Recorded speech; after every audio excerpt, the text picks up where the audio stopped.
নারায়ণীতলা সমবায় কৃষি উন্নয়ন সমিতি লিমিটেডের ভোটে জয়ী হল তৃণমূল কংগ্রেস। দক্ষিণ চব্বিশ পরগনার রায়দিঘি থানার অন্তর্গত মথুরাপুর 2 নম্বর ব্লকের চাপলা নারায়ণীতলা সমবায় কৃষি উন্নয়ন সমিতি লিমিটেডের ভোট হয়। মূলত ভোটের আসন ছিল 59টি, তার মধ্যে তৃণমূল কংগ্রেস পায় 38টি এবং অন্যান্য দল পায় 21টি আসন।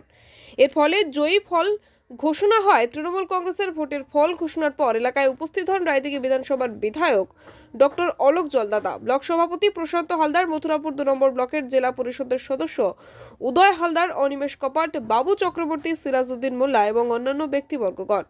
এই আসনে জয়ী হওয়ার ফলে তৃণমূল কংগ্রেসের প্রতিনিধিরা আবির খেলায় মেতে ওঠেন এবং পাশাপাশি ভোটে জয়ী প্রতিনিধিরা ফুলের মালা পরে রাস্তা প্রদক্ষিণ করলেন।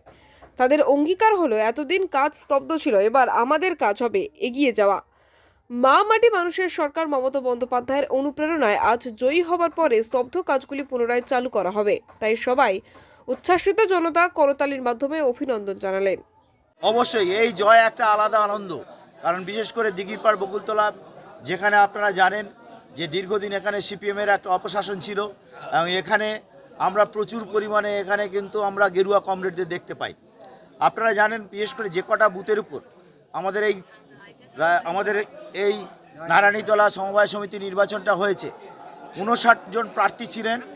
সেই 59 জন প্রার্থী আমাদের তৃণমূল কংগ্রেসের সমর্থনে সাধারণ মানুষের পক্ষ থেকে আমরা কিন্তু প্রার্থী বেছে নিয়েছিলাম। কিন্তু আমরা সন্দিহান ছিলাম এখানে সিপিএম এবং বিজেপির যে একটা অনৈতিক জোট তৃণমূল কংগ্রেসকে হারানোর জন্য উঠে পড়ে লেগেছিল। এমনকি আপনারা জানেন বিজেপির পয়সার অভাব নেই, রাতের অন্ধকারে ভোটারদের তারা মুরগির মাংস দিয়ে প্রলোভিত করেছিলেন।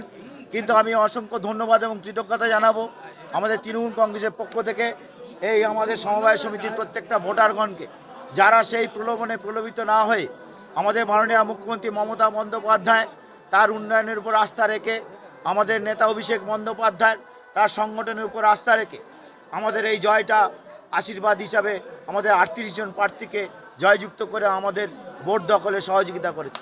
আমি অসংখ্য ধন্যবাদ জানাবো যে আমাদের এই দিঘিরপাড় বকুলতলা অঞ্চলের প্রত্যেকটা বুথের তৃণমূল স্তরের বুথ কর্মীদের, আমাদের নেতৃত্ব, আমাদের পঞ্চায়েত সমিতি ভিত্তিক যারা নেতৃত্ব ছিলেন, ব্লক স্তরের নেতৃত্ব ছিলেন সবার, এবং যারা প্রার্থী হয়েছিলেন তারা অক্লান্ত কঠোর পরিশ্রম করে তারা কিন্তু এই সমবায় সমিতিটা তারা কিন্তু জয়যুক্ত হয়েছে। এবং আমরা আশাবাদী আমাদের মাথার উপর দলনেত্রী মমতা বন্দ্যোপাধ্যায় আছেন অত্যন্ত স্বচ্ছতার সঙ্গে এবং অত্যন্ত আমাদের যেটা ভীষণ কৃতিত্বের সঙ্গে আগামী দিনে কৃষকরা কে দলমত নির্বিশেষে, ধর্মবর্ণ নির্বিশেষে কে ভোট দিয়েছে কে ভোট দেয়নি, বিরোধীরা যারা জিতেছে তাদেরকেও আমরা ওয়েলকাম করছি। অবশ্যই তারা তাদের পরামর্শ দেখ, তাই আমাদের অবশ্যই গঠনমূলক সমালোচনা করুক, তাতে আমরা তাদের উন্নয়নের অংশ করে নিতে চাই। এই কথা বলে আপনাদের মাধ্যমে সেই বিরোধীদের তাদেরকে অসংখ্য ধন্যবাদ জানাই, এলাকার ভোটারদের অসংখ্য ধন্যবাদ জানাই। রায়দিঘি থেকে রাকেশ শেখের সাথে তপন কুমার দাসের রিপোর্ট, ডিএন নিউজ বাংলা।